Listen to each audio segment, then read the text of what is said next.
No, that's not supposed to be on there already.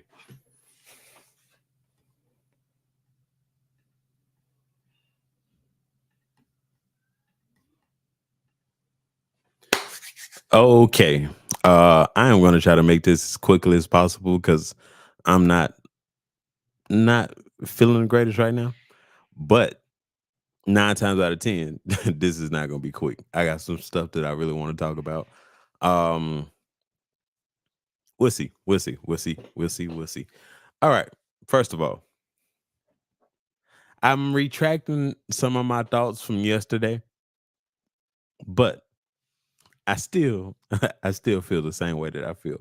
I'm just open to something, but I do want to go ahead and let's do this real quick.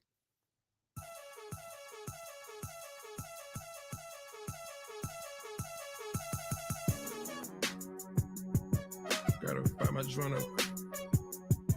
Mitchell, Mitchell, Mitchell. All right, Mitchell, Mitchell, get out of Mitchell. here. That come on like something. That come on like something. And I said that just to bring up what I said yesterday about this Eminem song. And you know, the song is what it is. The problem lies when people amp it up further than what it's supposed to be. If it was just and a lot of times it be stands. You put more pressure on your guy than you know it. Um, but yeah, let's see here. I want to get past this part. I wasn't trying to play that.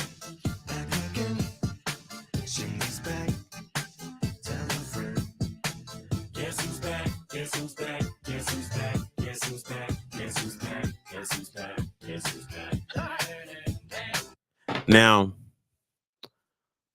when I first heard this, I probably flew off the handle a little bit. When I first heard this Eminem song, I I 100% believe that Eminem is hip hop, but I did tell people that this is the problem when your foundation isn't hip hop, like not the fact that he came from battle rap, like where we first met this guy, and we first met this popish, joking rapper. That's what we first met. So this is the Shady, and this feels like a job for me, and so I think I made correlations to Drake at some point, but I don't want to do Eminem like that because Eminem, I don't really want to do Drake like that too. Early Drake made music that you can feel a little, that you can relate to, but Eminem got some songs out there that you can feel. Lose Yourself, Stan, um, you know, the list goes on. The Way I Am. Um, but as far as even with The Way I Am, if I'm not mistaken, I want to say that that was like his third single. But we got the playful stuff. So like if this album is, a nod to his fans, when people were telling me that, I'm looking at it like, well, his fans are grown up. And this sound right here was for little kids that disrespected their parents. This was what this sound was for. But when it comes to those those kids now, they are grown. We don't listen to this. This is not like any other rapper. Like let's take Jay. Jay could always go back to soul samples and boom bap, and no one would bat an eye. But for Eminem to return to this, it's like, uh. But what I had to think about was what somebody was saying. If the album is truly about the death of Slim Shady, then it is okay for him to give us this sound first. If the album is art, um, So I do think that I was a bit harsh towards the record, but it really wasn't me being harsh towards the record, but I would have just let the record be. My problem was the stands. I wake up in the morning and it's 7 o'clock. I look at my phone and them talking about this being the song of the year. So that made me go listen. I'm like, oh, let me go check this out. See if he put out some fire. And then this starts. I'm like, what? This is what y'all saying is song of the year, and that's the correlation with like that has been on fire forever, and then right after like that you got I see dead people.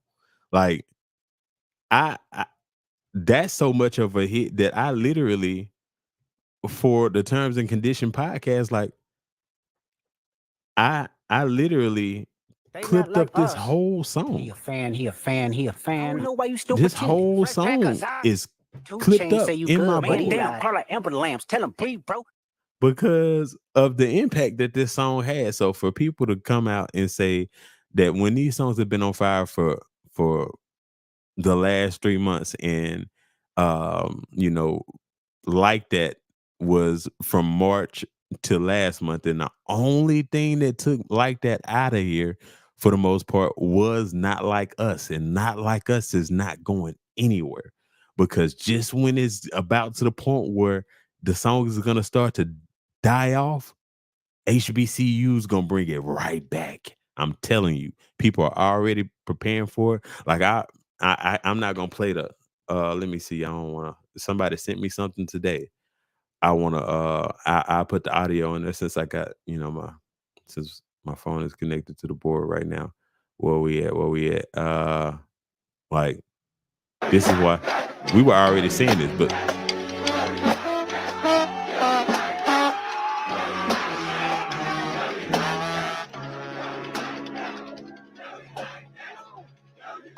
so so already working on like that. And I'm telling you, they're gonna be right back with not like us. I mean it that beat was pretty much made for a band. Um, so that's all I was saying. So I do walk a little bit of that back. I wasn't really trying to give Eminem that vitriol. I had to give the fans that because they said song of the year. And I'm like, well, let me go see this. Let me go listen to this song then. Anywho, so I'm looking forward. I can't necessarily say that I'm looking forward to the project, but I'm gonna check it out. I want to see where you're going. Now let's get to this. So let's let's set the stage. So I have been running with a narrative before I seen anyone saying it, before I seen anyone saying anything about this. I was telling my friends and even put it in the live that I feel like the WNBA may be about to squander off an opportunity. And I'm not gonna say I misspoke. I still feel that way, but I was starting to talk. Well, I brought up the fact that I think people are hating on Caitlin Clark, and with that being the case, like right after I went public with it, I want to say probably within the same week. We do our podcast on Monday, so I want to say that LeBron James podcast came out either Tuesday or Wednesday, and literally he came in talking about Caitlin Clark, and then that passed the baton to Charles, and both of them got lit on fire, and it started the campaign against the people that's saying that they are hating on Caitlin Clark. So I tell you how I got there. I got there from seeing Diana Taurasi, and Diana Taurasi was hating on her. And so I told people, people that I was having back and forth with online, saying where's the hate? I was like, I'm gonna go get the hate, and I'm coming here with a head full of steam to deliver the hate. But in my looking for the hate, like looking for the things that I had seen, along with the things that I did not see, I found a lot of stuff that I didn't see, and I got it all clipped up on my computer. But like in looking at it, something clicked. I said, "Oh, I think I get it. They don't want our man brain. in women's business. I believe that's what it is. So with that being the case, I'm like, you know what? If I come and I present all of this, it's like, what I mean, I just didn't feel like doing it anymore. Um, I didn't feel like doing it anymore, even though like the Diana Taurasi thing is the first thing that I saw, and then I saw some other things, and I'm following the WNBA, but I'm not as familiar with the WNBA as I am with other leagues. Therefore, like I don't know all of the names. So when people ask me the names, I couldn't quite go back to there. But one of the people that I thought about was Lexi Brown, and you know, it's a lot of times it's subtle. The hate is so subtle. Like Donna Taurasi saying that I wouldn't pick Caitlin Clark with the first pick. Uh Next question. Like her just saying that I wouldn't do it, I would probably mark that as up as not hate. But n- the the fact that she said next question, I'm like, oh, that's hate. And then she continued to go down that path, and people just say, "Oh, that's just DT." So you saying that DT is a hater? Then that's what I gather from it. And then you got like the Lexi Browns of the world, Cheryl Swoop. Um, uh, so one of the things, another thing that I saw was Brianna Stewart. Brianna Stewart saying that Caitlin Clark cannot be one of the greatest college women's basketball players of all time because she didn't win a championship. And I'm like, that's not true. Like, how can that be true that she cannot be one of the best? That's just saying that you're one of the best. That's not saying that you are the best. So if they had said the GOAT and she said she can't be the GOAT, you don't have any complaint. But to say that someone that cannot be one of the better players, what in football isn't what was it Dan Marino that didn't have any championships? But when you get to talking about the greatest quarterbacks of all time, they still mention his name. You can't do that. Championships, they mean a lot. They hold weight. But to sit back here and say that you can't be considered one of the greatest because you don't have a championship, that's just simply not the case in my book. And what confirmed the hate to me was it, and I took so much from that play where Brianna Stewart screened her. And the first thing I took from it is that she leaned into the screen. Like she could have just, stood straight up and screened her. Like when it comes to that, I know she weighed Caitlin Clark probably weigh 125 pounds soaking wet. Like it don't take that. All you gotta do is stand straight up. But she leaned into it to make sure that she got a little bit more force on that. And then you got three teammates there that don't call it out. And so just to go, excuse me, just to go to tonight's thing. I'm not gonna say I'm not, I'm done with saying is this hate. That's not of my concern. I'm just gonna continue supporting the WNBA and watching games and trying to get into the sport. Go Sky. I am traveling with the Sky because of Bayou Barbie. But anywho,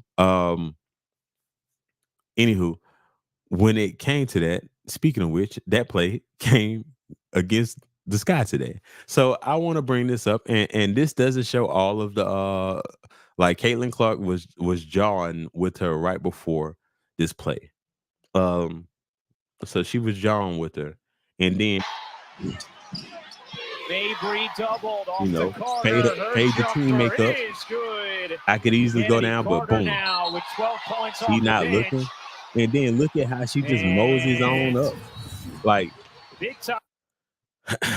I got I got such a problem with this because it shows I don't necessarily got I don't know if I got a problem with Miss Carter.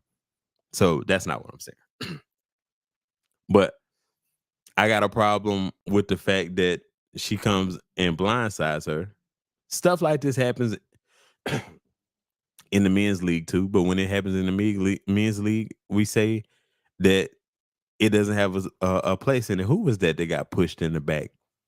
Um Yeah, it was what's his name? Dang, I can't think of his name right now. Pat Beverly pushed Chris Paul. Like that don't have a play, like you shouldn't do that. So I feel the same way Kennedy here. Carter now with 12 points off the bench. But the fact that she just walks up like And this, where is the enforcer on the team that's gonna come and say, "You not doing this to my teammate. I don't care what problem you got. I don't care how they made you mad. You not doing that to my teammate." Like to me, that's just not cool. So to me, I continue to see failures when it comes to the opposing team and when it comes to your own team. Where is like and I know this is the rookie from last year. I don't know. Like I say, I'm trying to learn, but Kennedy the Carter inbounds are right now with there. 12 points off the bench. And big I time don't know, bro. contact afterwards. I don't know. But like I said, I recognize what the business is. Is this Saw the the program knock from the away there no? from Clark, and then the But I recognize that I need to that I am not wanted in women's business, so I'm gonna get out of it. But when it comes to how women are treated, I do got something to say about we'll mosey on up to this Diddy thing, and I do think that I'm gonna drop the Trump off. I don't want to talk about Trump. We'll talk about Trump on Monday. Um, and it's not all bad what I had to say about Trump. I know I've been making some of his people mad. I really don't care that I'm making them mad, but I just wanted to bring up something else. Um, but yeah, so Diddy, and it's a lot of stuff that I can bring up with this, but I'm gonna make it quick. My son's beating on the door anyway. So I read the article, and at first I saw an excerpt from it, them saying that the line about Diddy, excuse me, I should have brought some water back here. Um, the line about Diddy, um, them wanting Life After Death to be the cover of the Rolling Stone, and Diddy come at them and say, "No, he's dead. Like I want to be on the cover." I kind of felt like that was kind of wild for them to like, even though I can say that a person is a piece of crap, I can also speak to your attachment to the crap because when it comes to it, when you felt like you could get something out of the relationship, you kept this tucked. Like this is something that happened. Big died in 97. So we're almost 30 years. We're 3 years away from being 30 years with no big. And now you're saying something about this.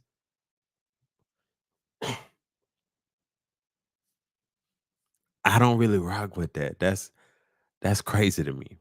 Um, but at the same time, I'm glad that I got the information because I'm there were people that I was talking to before I started back doing creative things again. People that I was talking to on the phone, and I was saying that everything that they said did. I believe that he did because I know his track record. I know the things that people have said about him. I know the things that has definitely done, and so when I know the things that he is capable of, when someone comes to me with something that's alleged, I can look at that and say, it's kind of fitting because I wouldn't sit back here and say that I thought that Diddy Diddy was abusing women, but the thing is, I want to say within before it everything came to light, I was on the train of that because I think I had no, I think around that time afterwards, that's when I ran into Gene Deal. So afterwards is when I ran into Gene Deal and I heard the stuff about Kim Porter and him uh allegedly beating her also. But I just know how violent he has been to men. So just random men, like important people that you shouldn't put your hands on, like the fact that he ran up on the coach at I think UCLA, a football coach, and he tried to assault the man. That ain't normal. That's not normal. Like football coaches are leaders of men. These are guys that bleed testosterone also. So for you to go up there and try to assault that man, and let me know that you got a problem. And even in the article, because there's a lot of people that just taking excerpts from the article, but did you read the article? Like that was something that was interesting from the article. Also, they said that he always had a temper problem. This is one of the reasons why he got the name Puff. Like when he didn't like something as a kid, he was always huffing and puffing. And in black households, we don't play that. But he was always huffing and puffing, and he got the name Puff from that. So Puffy, Sean Puffy Combs, that's a childhood nickname. And so when you sit back and you read like this Rolling Stones piece was um some of the stuff that we already knew, but they talked to some people that were okay with displaying who they were, and then some people that were not. But yeah, just seeing stuff like that just kind of makes you wonder, what was this person capable of? You recently, even though it's a lot of information that's coming out that I don't respect, but it's good that we're getting the information. Like when Shine came out and basically alluded that that was Puff that shot at old boy in the club or whatnot, and that he just took the rap. He did the bid for it. He was the fall guy. So all of these things are coming to the light, and then what I did realize before the Kim Porter and all that type of stuff, one of the things I did look into is hearing that you know Puff may have had something to do, and we always kind of knew that he might have had something to do with the killing of Puff, not Puff, Pop, but also that he may have had something to do with the killing of Big. And I did know that when Big died, that they were at odds, and but Big was trying to leave and do his own thing. Um, if listen to Mace, uh, Mace took Cameron to Big. Big was getting ready to do his own thing, was looking for talent and all that type of stuff. So it was already a problem there. Um, but I just said that just to say, like, I didn't know, like, and that's something that Deal said also, that he alluded to wanting that whole situation to be over no matter if Big and Pac had to die. So those things are interesting when you start to put all these puzzle pieces together, and you like, I know what this man is capable of, but I also know that I done heard some wild stuff about this man. And when I hear like super wild stuff, I'm not inclined to believe it. But then when you hear and see super wild stuff, then it's like, okay, this right here is not what it's not out of the realm of possibility. This is possible. So um yeah, I just wanted to like I'm it's a lengthy article. I'm not done with the whole thing. That's another thing to see how Big Mom spoke about him, even though she spoke about him in the context of a black mom, um, well, a mom, um, in saying, I wish I could slap the daylight out of him for after she saw the video with Cassie. So, and I totally understand that, but it's a lengthy article. I'm probably about 60% done with it. I hope to be. I was hoping to be done with all of it, but yeah, I'm just doing this anyway because I'm trying to do this every day this month. So I just kind of do some things together. So I'm pretty sure at some point in time I'm going to finish the article and we'll come and have a whole deep dive on it. Um, but it's some interesting stuff there. And like just to get, I mean, that's something that I went back and I read the lawsuit not too long ago, a couple of weeks ago. And just to know that this man literally got got oh man, my mind was messing. A kid cut his car blew up. Like that's crazy. Um, so this is definitely a individual that um I think, and there's a deeper conversation to have. I don't necessarily know if I want to have that conversation. Um, what? What's what's up, Perry? What you talking about? I can't. I mean, I can't hit your DM right now. I'm live. I tell you what, you hit my DM. Uh, um, I don't know what you got, but okay, yeah, just DM me. But yeah, I do think that I'm probably done. I'll be back tomorrow, and of course, we'll be back on Wednesday. Not Wednesday, on Monday. I'm about to go and get some H2O. Um, like I said, I'm not feeling the best, so I came and tried to push on through it. So yeah, gave y'all about 30 minutes. I'll be back tomorrow. I'm gonna try to do these between 8 and 10. It depends on what my house got going on. I can't make no promises, but yeah, we'll see. But I'll holler at y'all tomorrow.